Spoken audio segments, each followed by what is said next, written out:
Harry Potter and the Chamber of Secrets, Chapter 4, at Flourish and Blotts. Life at the Burrow was as different as possible from life in Privet Drive. The Dursleys liked everything neat and ordered. The Weasleys' house burst with the strange and unexpected. Harry got a shock the first time he looked in the mirror over the kitchen mantelpiece, and it shouted, "Tuck your shirt in, Scruffy." The ghoul in the attic howled and dropped pipes whenever he felt things were getting too quiet, and small explosions from Fred and George's bedroom were considered perfectly normal. What Harry found most unusual about life at Ron's, however, wasn't the talking mirror or the clanking ghoul. It was the fact that everybody seemed to like him. Mrs. Weasley fussed over the state of his socks and tried to force him to eat fourth helpings at every meal. Mr. Weasley liked Harry to sit next to him at the dinner table so that he could bombard him with questions about life with muggles, asking him to explain how things like plugs and the postal service worked. "Fascinating," he would say, as Harry talked him through the telephone. "Ingenious, really. How many ways muggles have found of getting along without magic?" Harry heard from Hogwarts one sunny morning about a week after he'd arrived at the Burrow. He and Ron went down to breakfast to find Mr. and Mrs. Weasley and Ginny already sitting at the kitchen table. The moment she saw Harry, Ginny accidentally knocked her porridge bowl to the floor with a loud clatter. Ginny seemed very prone to knocking things over whenever Harry entered a room. She dived under the table to retrieve the bowl and emerged with her face glowing like the setting sun. Pretending he hadn't noticed this, Harry sat down and took the toast Mrs. Weasley offered him. "Letters from school," said Mr. Weasley, passing Harry and Ron identical envelopes of yellowish parchment, addressed in green ink. "Dumbledore already knows you're here. Harry doesn't miss a trick, that man. You've got them too," he added as Fred and George ambled in, still in their pyjamas. For a few minutes there was silence as they all read their letters.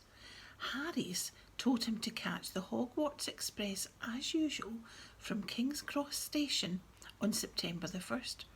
There was also a list of the new books he'd need for the coming year.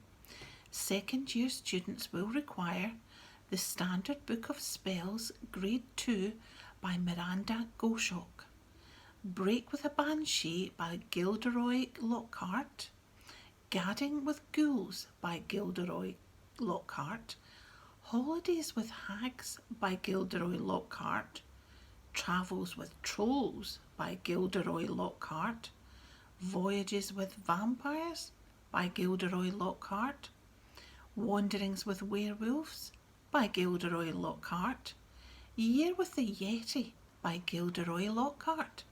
Fred, who had finished his own list, peered over at Harry's. "You've been told to get all Lockhart's books too," he said. "The new Defence Against the Dark Arts teacher must be a fan." "Bet it's a witch." At this point, Fred caught his mother's eye and quickly busied himself with the marmalade. "That lot won't come cheap," said George with a quick look at his parents. "Lockhart's books are really expensive." "Well, we'll manage," said Mrs. Weasley, but she looked worried. "I expect we'll be able to pick up a lot of Ginny's things second hand." "Oh, are you starting Hogwarts this year?" Harry asked Ginny.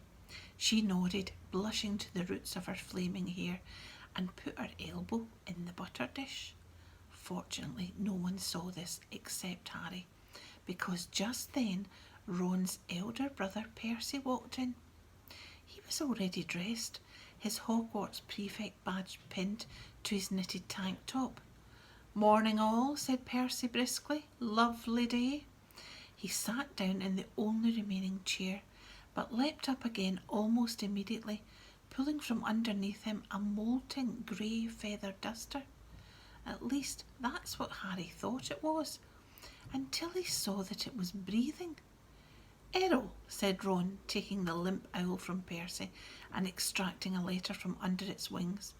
"Finally, he's got Hermione's answer. I wrote to her saying we were going to try and rescue you from the Dursleys." He carried Errol to a perch just inside the back door and tried to stand him on it. But Errol flopped straight off again, so Ron laid him on the draining board instead, muttering, "Pathetic." Then he ripped open Hermione's letter and read it out loud. "Dear Ron and Harry, if you're there, I hope everything went all right and that Harry is okay, and that you didn't do anything illegal to get him out. Ron, because that would get Harry into trouble too. I've been really worried, and if Harry is all right, will you please let me know at once? But it would perhaps be better if you used a different owl, because I think another delivery might finish your one off. I'm very busy with schoolwork, of course." "How can she be?" said Ron in horror. "We're on holiday, and we're going to London next Wednesday to buy my new books. Why don't we meet in Diagon Alley? Let me know what's happening as soon as you can. Love, from Hermione." "Well, that fits in nicely. We can go and get all your things then too," said Mrs. Weasley, starting to clear the table. "What are you all up to today?" Harry, Ron, Fred and George were planning to go up the hill to a small paddock that the Weasleys owned. It was surrounded by trees that blocked it from view of the village below, meaning that they could practice Quidditch there, as long as they didn't fly too high. They couldn't use real Quidditch balls, which would have been very hard to explain if they'd escaped and flown away over the village. Instead, they threw apples for each other to catch.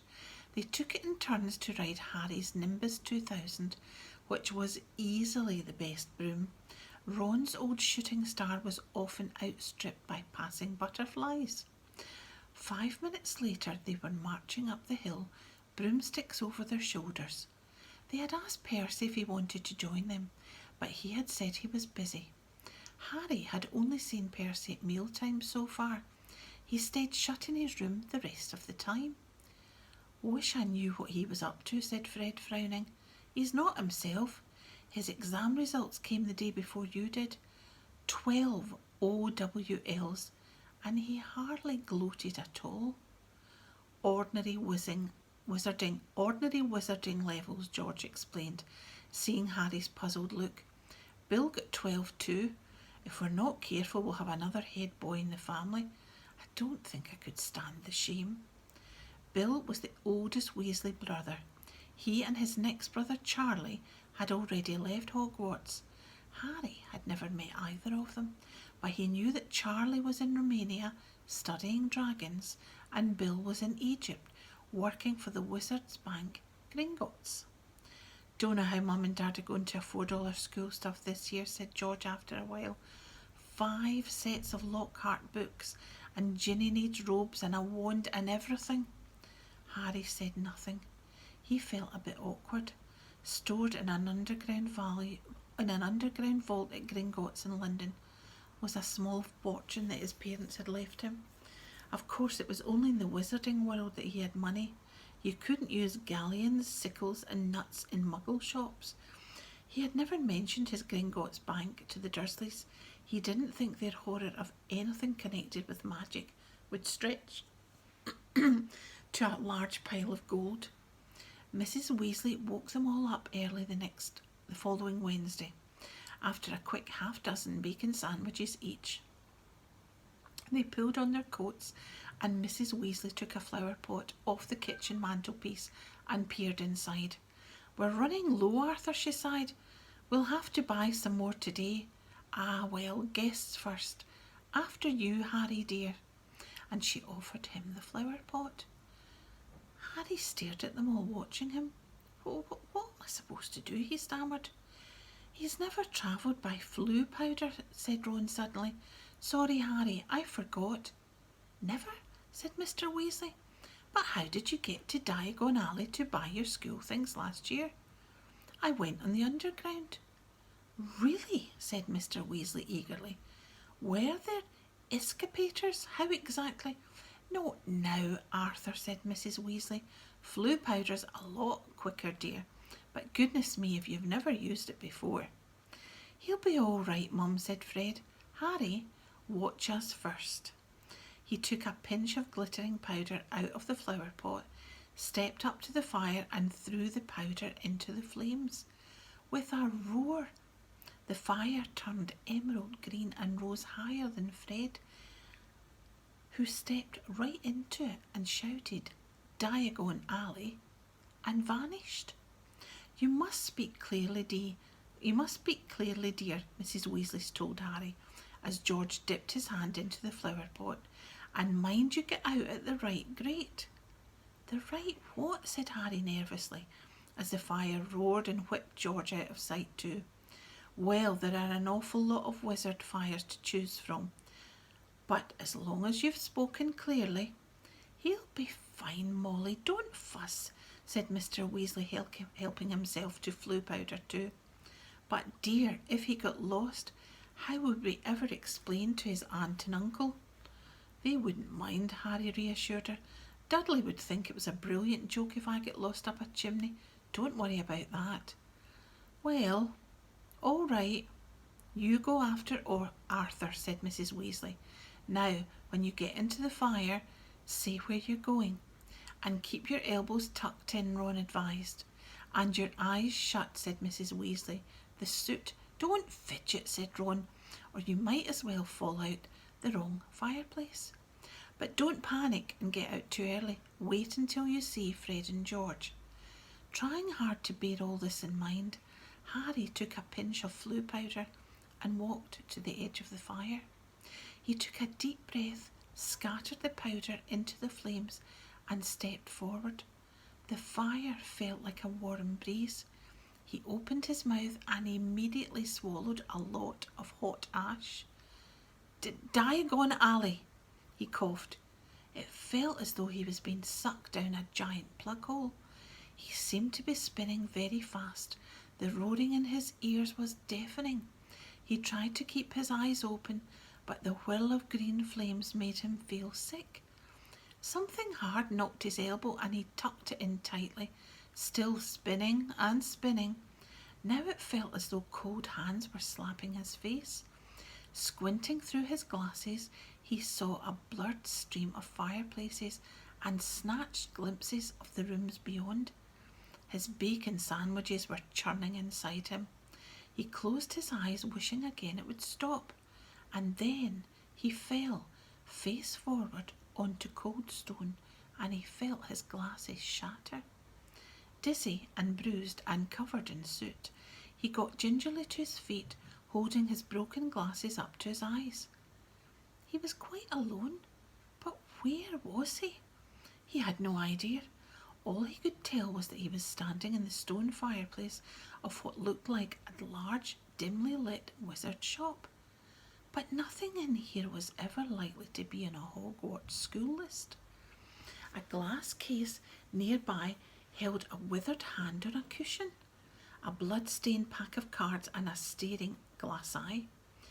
Evil-looking masks leered down from the walls, and an assortment of human bones lay on the counter. And rusty, spiked instruments hung from the ceiling. Even worse, the dark, narrow street Harry could see through the dusty shop window was definitely not Diagon Alley. The sooner he got out of here, the better. Nose still stinging where it had hit the hearth, Harry made his way swiftly and silently towards the door. But before he got halfway towards it, two people appeared on the other side of the glass. And one of them was the very last person Harry wanted to meet when he was lost, covered in soot and wearing broken glasses. Draco Malfoy. Harry looked quickly around and spotted a large black cabinet to his left. He shot inside it and pulled the doors to, leaving a small crack to peer through. Seconds later, a bell clanged and Malfoy stepped into the shop. The man who followed could only be his father. He had the same pale, pointed face and identical cold grey eyes. Mr. Malfoy crossed the shop, looking lazily at the items on display, and rang a bell on the counter before turning to his son and saying, "Touch nothing, Draco." Malfoy, who had been reaching for the glass eye, said, "I thought you were going to buy me a present." I said I would buy you a racing broom, said his father, drumming his fingers on the counter. What's the good of that if I'm not in the house team, said Malfoy, looking sulky and bad-tempered. Harry Potter's got a Nimbus 2000 last year. Special permission from Dumbledore so he could play for Gryffindor. He's not even that good. It's just because he's famous. Famous for having a stupid scar on his forehead. Malfoy bent down to examine a shelf full of skulls. Everyone thinks he's so smart. Wonderful Potter with his scar and his broomstick. You have told me this at least a dozen times already, said Mr. Malfoy with a quelling look at his son, and I would remind you that it is not prudent to appear less than fond of Harry Potter, not when our most kind regard him as the hero who made the Dark Lord disappear. Ah, Mr. Borgin. A stooping man had appeared behind the counter, smoothing his greasy hair back from his face. Mr. Malfoy, what a pleasure to see you again, said Mr. Borgin in a voice as oily as his hair. Delighted, and young Master Malfoy too. Charmed. How may I be of assistance? I must show you just in today, and very reasonably priced. I'm not buying today, Mr. Borgin, but selling, said Mr. Malfoy. Selling? The smile faded slightly from Mr. Borgin's face. You have heard, of course, that the Ministry is conducting more raids, said Mr. Malfoy, taking a roll of parchment from his inside pocket and unravelling it for Mr. Borgin to read. I have a few items at home that might embarrass me if the Ministry were to call. Mr. Borgin fixed a pin's nose. Mr. Borgin fixed a pin's nose to his nose and looked down the list. The Ministry wouldn't presume to trouble you, sir, surely. Mr. Malfoy's lip curled. I've not been visited yet. The name Malfoy still commands a certain respect. Yet, the Ministry grows ever more meddlesome. There are rumours about a new Muggle Protection Act. No doubt that flea-bitten, Muggle-loving fool Arthur Weasley's behind it. Harry felt a hot surge of anger. As you see, certain of these poisons may make it appear. I understand, sir, of course, said Mr. Borgin. Let me see. Can I have that? Interrupted Draco, pointing at the withered hand on its cushion. Ah, the hand of glory, said Mr. Borgin, abandoning Mr. Malfoy's list and scurrying over to Draco. Insert a candle and it gives light only to the holder. Best friend of thieves and plunderers. Your son has fine taste, sir. I hope my son will amount to more than a thief or a plunderer, Borgin, said Mr. Malfoy coldly, and Mr. Borgin said quickly, No offence, sir, no offence meant. Though if his school marks don't pick up, said Mr. Malfoy more coldly, still that may be all indeed he is fit for. It's not my fault, retorted Draco. The teachers all have favourites, that Hermione Granger. I thought you'd be ashamed if a girl of no wizarding family beat you in every exam, snapped Mr. Malfoy. Ha, said Harry under his breath, pleased to see Draco looking both abashed and angry. It's the same all over, said Mr. Borgin in his oily voice. Wizard blood is counting for less everywhere. Not with me, said Mr. Malfoy, his long nostrils flaring. No, sir, nor with me, said Mr. Borgin with a deep bow. In that case, perhaps we can return to my list, said Mr. Malfoy shortly. I am in something of a hurry, Borgin. I have important business elsewhere today. They started to haggle. Harry watched nervously as Draco drew nearer and nearer to his hiding place. Examining the objects for sale, he paused to examine a long coil of hangman's rope and to read, smirking, the card propped on a magnificent necklace of opals. Caution, do not touch, cursed, has claimed the lives of 19 Muggle owners to date. Draco turned away and saw the cabinet right in front of him. He walked forward. He stretched out his hand for the handle. "Done," said Mr. Malfoy at the counter. "Come, Draco." Harry wiped his forehead on his sleeve as Draco turned away. "Good day to you, Mr. Borgin. I'll expect you at the manor tomorrow to pick up the goods." The moment the door had closed, Mr. Borgin dropped his oily manner. "Good day yourself, Mr. Malfoy. And if the stories are true, you haven't sold me half of what's hidden in your manor." Muttering darkly, Mr. Borgin disappeared into a back room. Harry waited for a minute in case he came back. Then, quietly as he could, slipped out of the cabinet, past the glass cases, and out of the shop door. Clutching his broken glasses to his face, he stared around. He had emerged into a dingy alleyway that seemed to be made up of entirely shops devoted to the dark arts. The one he'd just left, Borgin and Burke's, looked like the largest, but opposite was a nasty window display of shrunken heads. Two shabby-looking wizards were watching him from the shadow of a doorway, muttering to each other. Feeling jumpy, Harry set off, trying to hold his glasses on straight and hoping against hope he'd be able to find a way out of there. An old wooden street sign hanging over a shop selling poisonous candles told him he was in Nocturne Alley. This didn't help, as Harry had never heard of such a place. He supposed he hadn't spoken clearly enough through his mouthful of ashes back in the Weasleys' fire. Trying to stay calm, he wondered what to do. "Not lost, are you, my dear?" said a voice in his ear, making him jump. An aged witch stood in front of him, holding a tray of what looked horribly like whole human fingernails. She leered at him, showing mossy teeth. Harry backed away. "I'm fine, thanks," he said. "I'm just—" "Harry, what do you think you're doing down there?" Harry's heart leapt.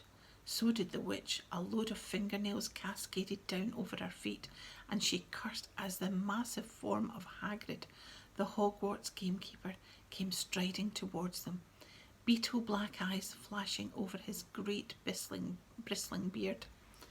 "Hagrid," Harry croaked in relief. "I was lost. Flue powder." Hagrid seized Harry by the scruff of the neck and pulled him away from the witch, knocking the tray right out of her hands. Her shrieks followed them all the way down the twisting alleyway, out into the bright sunshine. Harry saw a familiar snow-white marble building in the distance. Gringotts Bank. Hagrid had steered him right into Diagon Alley. "You're a mess," said Hagrid gruffly, brushing soot off Harry so forcefully he nearly knocked him into a barrel of dragon dung outside an apothecary.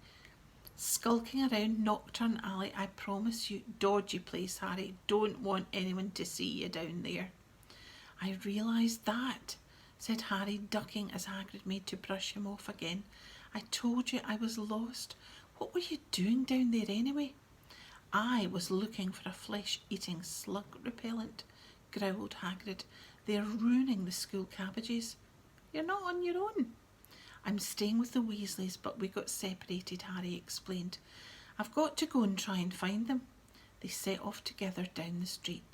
"How come you never wrote back to me?" said Hagrid, as Harry jogged along beside him. He had to take 3 steps to every stride of Hagrid's enormous boots. Harry explained all about Dobby and the Dursleys. "Ruddy muggles," growled Hagrid. "If I'd known—" "Harry, Harry, over here." Harry looked up and saw Hermione Granger standing at the top of the white flight of steps to Gringotts. She ran down to meet them, her bushy brown hair flying behind her. "What happened to your glasses? Hello, Hagrid. Oh, it's wonderful to see you two again. Are you coming into Gringotts, Harry?" "As soon as I've found the Weasleys," said Harry. "You won't have long to wait," grinned Hagrid. Harry and Hermione looked around. Sprinting up the crowded street were Ron, Fred, George, Percy, and Mr. Weasley. "Harry," Mr. Weasley panted, "we hoped you'd only gone one grade too far." He mopped his glistening bald patch. Molly's frantic. She's coming now. Where did you come out? Ron asked.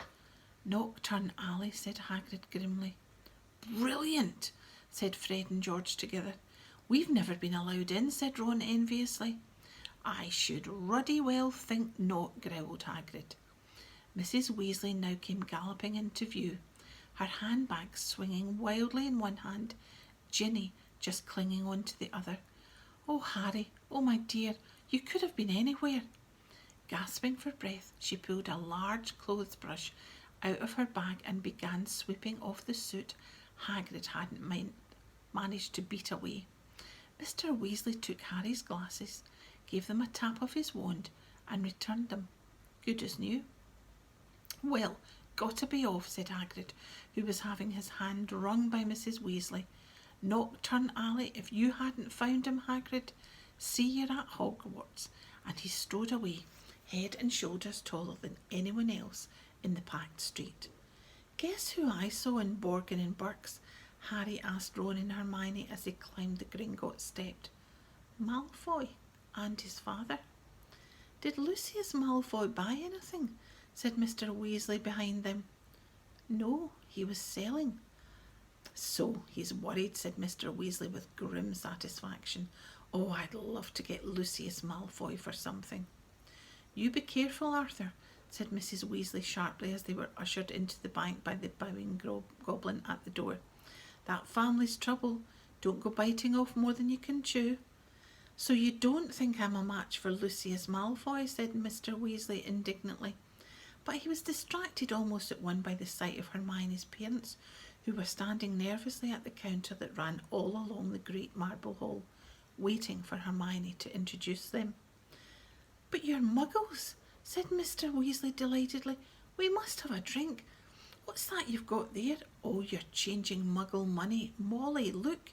He pointed excitedly at the £10 notes in Mr. Granger's hands. Meet you back here, said Ron to Hermione, as the Weasleys and Harry were led off to their underground vaults by another Gringotts goblin. The vaults were reached by the means of a small goblin-driven cart that sped along miniature train tracks through the bank's underground tunnels. Harry enjoyed the breakneck journey down the Weasley's to the Weasley's vault, but felt dreadful, far worse than he'd had in Knockturn Alley when it was opened. There was a very small pile of silver sickles inside, and just one gold galleon. Mrs. Weasley felt right into the corners before sweeping the whole lot into her bag. Harry felt even worse when they reached his vault. He tried to block the contents from view as he hastily shoved coins into a leather bag. Back on the marble steps they all separated. Percy muttered vaguely about needing a new quill. Fred and George had spotted their friend from Hogwarts, Lee Jordan. Mrs. Weasley and Ginny were going on a second-hand robe shop.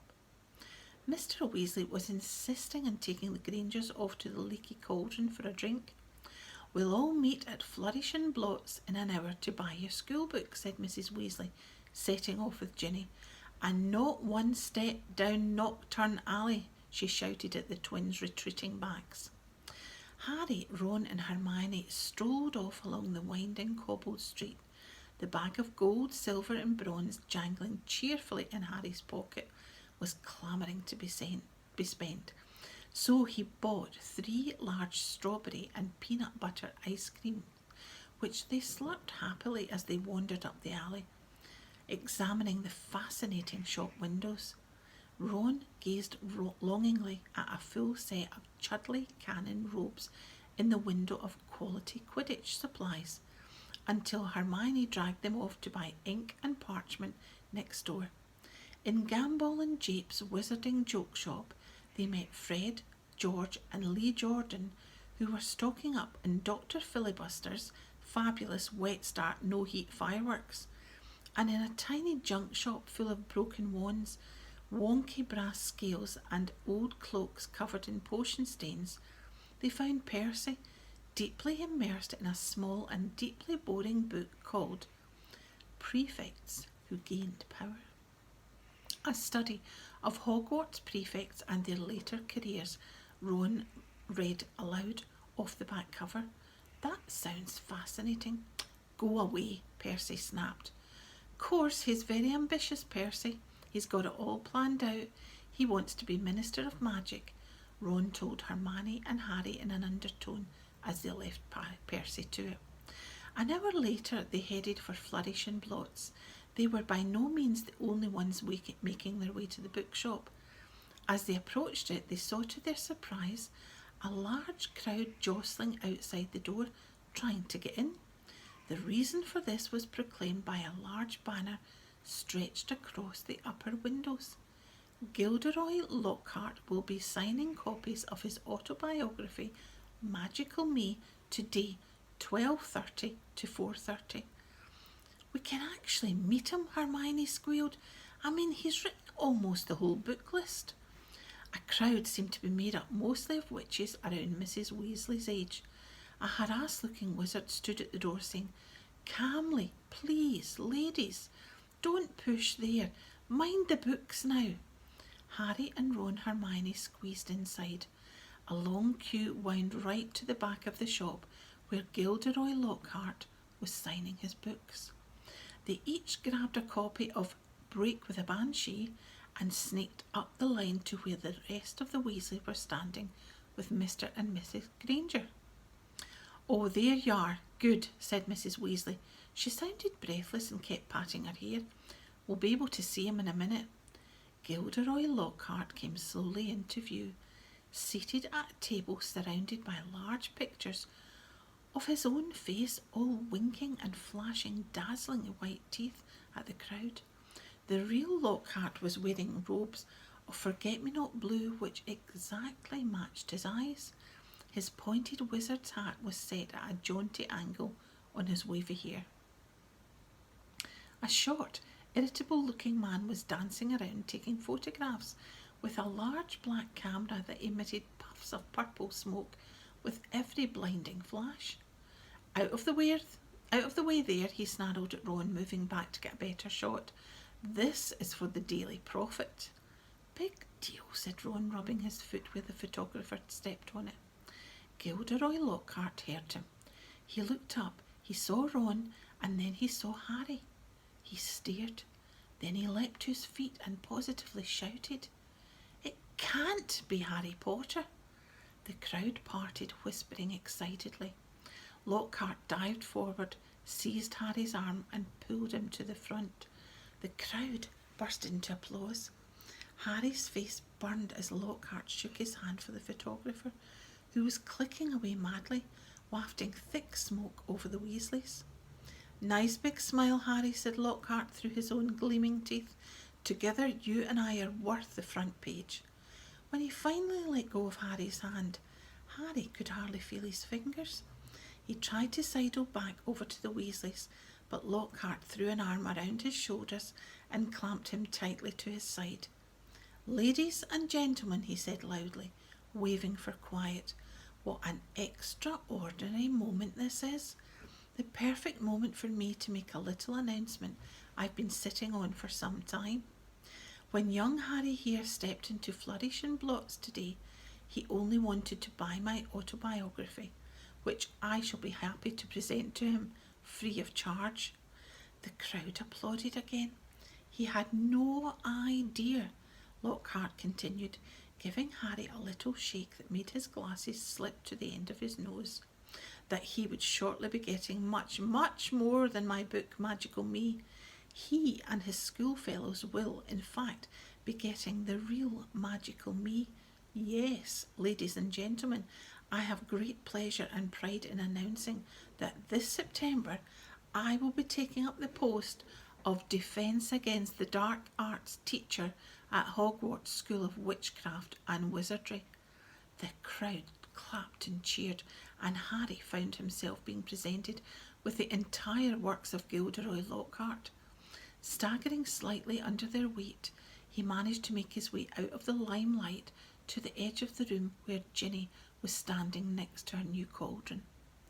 You have these, Harry mumbled to her, tipping the books into the cauldron. I'll buy my own. Bet you loved that, didn't you, Potter? Said a voice Harry had no trouble recognising. He straightened up and found himself face to face with Draco Malfoy, who was wearing his usual sneer. Famous Harry Potter, said Malfoy. Can't even go into a bookshop without making the front page. Leave him alone, he didn't want all that, said Ginny. It was the first time she had spoken in front of Harry. She was glaring at Malfoy. Potter, you've got yourself a girlfriend, drawled Malfoy. Ginny went scarlet as Ron and Hermione fought their way over, both clutching stacks of Lockhart's books. Oh, it's you, said Ron, looking at Malfoy as if he were something unpleasant on the sole of his shoe. Bet you're surprised to see Harry here, huh? Not as surprised as I am to see you in a shop, Weasley, retorted Malfoy. I suppose your parents will go hungry for a month to pay for that lot. Ron went as red as Ginny.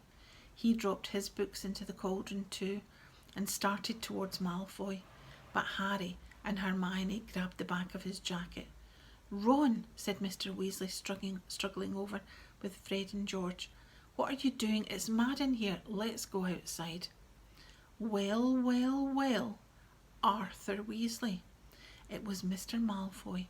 He stood with his hand on Draco's shoulder, sneering in just the same way.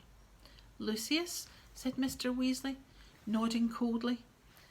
Busy time at the ministry, I hear, said Mr. Malfoy. All those raids. I hope they're paying you overtime. He reached into Ginny's cauldron and extracted from amidst the glossy Lockhart books a very old, very battered copy of A Beginner's Guide to Transfiguration. Obviously not, he said. Dear me, what's the use of being a disgrace to the name of wizard if they don't even pay you well for it? Mr. Weasley flushed darker than either Ron or Ginny. We have a very different idea of what disgraces the name of wizard, Malfoy, he said. Clearly, said Mr. Malfoy, his pale eyes straying to Mr. and Mrs. Granger, who were watching apprehensively. The company you keep, Weasley, and I thought your family could sink no lower. There was a thud of metal as Ginny's cauldron went flying. Mr. Weasley had thrown himself at Mr. Malfoy, knocking him backwards into a bookshelf. Dozens of heavy spell books came thundering down on all their heads. There was a yell of, "Get him, Dad!" from Fred or George. Mrs. Weasley was shrieking, "No, Arthur, no!" The crowd stampeded backwards, knocking more shelves over. "Gentlemen, please, please!" cried the assistant, and then, louder than all, "Break it up, there! Break it up, gents!" Hagrid was wading towards them through a sea of books. In an instant he had pulled Mr. Weasley and Mr. Malfoy apart. Mr. Weasley had a cut lip, and Mr. Malfoy had been hit in the eye by an encyclopedia of toadstools. He was still holding Ginny's old Transfiguration book. He thrust it at her, his eyes glittering with malice. "Here, girl, take your book. It's the best your father can give you." Pulling himself out of Hagrid's grip, he beckoned to Draco and swept from the shop. "You should have ignored him, Arthur," said Hagrid, almost lifting Mr. Weasley off his feet as he straightened his robes. "Rotten to the core, the whole family. Everyone knows that. No Malfoy's worth listening to. Bad blood, that's what it is. Come on now, let's get out of here." The assistant looked as though he wanted to stop them leaving, but he barely came up to Hagrid's waist and seemed to think better of it. They hurried up the street, the Grangers shaking with fright and Mrs. Weasley beside herself with fury. A fine example to set to your children, brawling in public. What Gilderoy Lockhart must have thought. "He was pleased," said Fred. "Didn't you hear him as we were leaving? He was asking that bloke from the Daily Prophet if he'd be able to work the fight into his report. Said it was all about publicity." But it was a subdued group who headed back to the fireside in the leaky cauldron, where Harry, the Weasleys and all their shopping would be travelling back to the Burrow using flu powder. They said their goodbye to the Grangers, who were leaving the pub for the Muggle Street on the other side. Mr. Weasley started to ask them how bus stops worked, but stopped quickly at the look on Mrs. Weasley's face. Harry took off his glasses and put them safely in his pocket before helping himself to Floo powder. It definitely wasn't his favourite way to travel.